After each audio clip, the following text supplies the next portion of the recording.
जय श्री राम। आपका बहुत बहुत स्वागत है। राहुल गांधी को आखिरकार लखनऊ कोर्ट में सरेंडर करना ही पड़ा। राहुल गांधी ने कानून से बचने की, कानून से खेलने की बहुत कोशिश की। कोर्ट के बार बार बुलाने पर भी नहीं आए थे, अपने वकीलों को ही भेजते रहे, लेकिन अंत में जब कोर्ट सख्त हुआ तो राहुल गांधी को पेश होना ही पड़ा और वहां पर हाजिरी दी। कोर्ट में, एमपी एमएलए कोर्ट में राहुल गांधी पहुंचे थे और वहां पर उन्हें अपने पक्ष को उन्हें रखना ही पड़ा, क्योंकि मामला ही ऐसा है।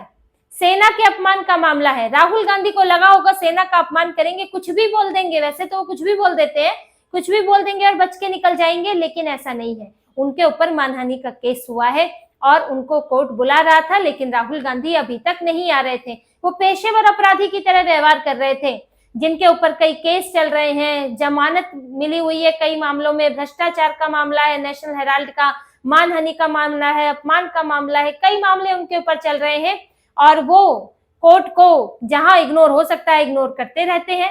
यहाँ भी यही हुआ है, कोर्ट बुलाता रहा। जैसे कि अपराधी होते हैं कुछ, वो जो भाग जाते हैं, पुलिस आती है भाग जाते हैं, समझ मिल रहा है गायब है, उसी तरह से ये भी कर रहे हैं। अगर आप एक सभ्य व्यक्ति हैं, अगर आपने कुछ गलत भी नहीं किया है तो आप कोर्ट में आइए। आप कितने बिजी हैं।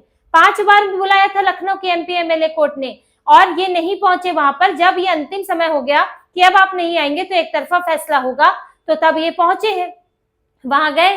हालांकि इन्हें जमानत मिल गई, 20-20 हजार रुपए की 2 जमानत इनको दे दी गई वहां पर, लेकिन इन्हें जाना पड़ा और इनको ये एहसास दिलाया गया कि आप कानून के नीचे ही हैं, अब कानून से ऊपर नहीं है। अब ये वो दौर नहीं है जब आप युवराज हुआ करते थे और आपकी माताजी सुपर पीएम हुआ करती थी, आपके ऊपर कोई सवाल नहीं उठाता था, कोई केस नहीं हो सकता था, कोई हिम्मत नहीं थी आपको बुला ले कोई। तब वो समय निकल गया है, अब आपको जाना पड़ेगा कोर्ट और यही हुआ है। और ऊपर से मामला इतना गंभीर है, राहुल गांधी ने सेना का अपमान किया था, उनका बयान ही ऐसा है। ये मामला है साल 2022 का, जब राहुल गांधी भारत जोड़ो यात्रा पर थे। तब अरुणाचल प्रदेश के तवांग में चीनी सेना ने भारतीय हिस्से पर कब्जे की कोशिश की थी, सीमा पार करने की कोशिश की थी। तब भारतीय जवानों ने उन्हें पीट पीट कर भगा दिया था, उन्हें मार मार कर भगा दिया था। और ऐसे समय में जब भारतीय सेना ने इतनी जाबाजी दिखाई, हिम्मत दिखाई, उसके वीडियो हैं कि कैसे भारतीय सेना के जवान मार रहे हैं। और वहां पर क्योंकि बंदूक नहीं ले जा सकते और एक कांग्रेस ने ही एक अंतर्राष्ट्रीय समझौता किया है कि वहां पर सैनिक बंदूक नहीं रख सकते, तो वहां पर डंडे रखे जाते हैं, डंडों में नुकीली कीलें गड़ी होती हैं या पत्थरों का इस्तेमाल किया जाता है लड़ाई झगड़े के लिए, भगाने के लिए।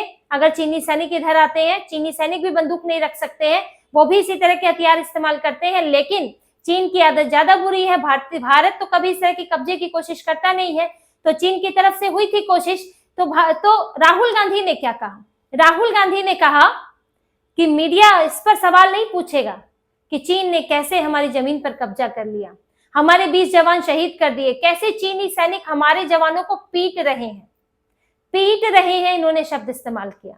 जबकि जो सेना का बयान आया उसमें ये साफ बताया गया है कि भारतीय सैनिकों ने कैसे चीनी सैनिकों को मार मार के भगाया। भारत के 20 जवान शहीद हुए, लेकिन बाद में, अब चीन में खबरें तुरंत तो आती नहीं है, लेकिन बाद में सामने आया कि चीन के 40 से ज्यादा जवान मारे गए थे, 2 गुने से ज्यादा हमारे से। उन्होंने भारतीय सैनिकों की इस जाबाजी का, इस हिम्मत का अपमान किया और यही उनके ऊपर केस चल रहा है कि उनके इस बयान से भारतीय सेना का मनोबल गिरता है, उनके सैनिकों के परिवार का मनोबल गिरता है और ये अपमान है। और ये बिल्कुल तथ्यों पर आधारित नहीं है, क्योंकि सेना का तो कुछ और कहना है। सेना का कहना है कि हमने पीट कर भगाया और चीन की तरफ से तो कोई बयान आया नहीं, तो आप कैसे कह रहे हैं कि हमारे सैनिक पिटे? ये आप कैसे बयान दे रहे हैं? क्या आप चीन के लिए चीन का गुणगान करना चाहते हैं, चीन के सैनिकों का? यहाँ सवाल तो उठते हैं राहुल गांधी पर, तो पहले भी सवाल उठ चुके हैं। जहां भारत डोकलाम का मामला चल रहा था तो ये चीनी एम्बेसी में बैठे हुए चाउमीन खा रहे थे, मैगी खा रहे थे, वहां मिलने गए थे, इनकी तस्वीरें आई थी।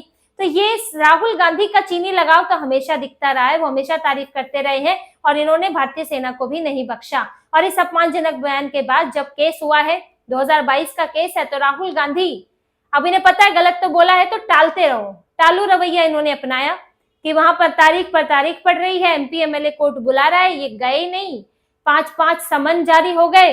आप एलओपी हैं, अब एलओपी बने हैं, आप सांसद हैं और आप कोर्ट में इस तरह से अपमान करते हैं, आप जाते ही नहीं है वहां पर सुनवाई के लिए। लेकिन कोर्ट में इन्हें आखिरकार जाना ही पड़ा है, एमपी एमएलए कोर्ट में गए हैं अब मामला आगे बढ़ेगा, सुनवाई होगी, इनको भी अपना पक्ष रखना पड़ेगा। आगे चल के कितना भी खींच लेंगे, लेकिन मामला अंतिम तौर पर तो पहुंचेगा, निष्कर्ष पर पहुंचेगा और सेना के अपमान की भरपाई तो राहुल गांधी को करनी ही पड़ेगी। कोर्ट इस पर गौर करेगा और उनके बयान की अच्छे से तफ्तीश होगी।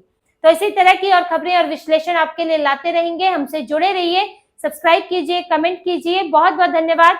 जय श्री राम।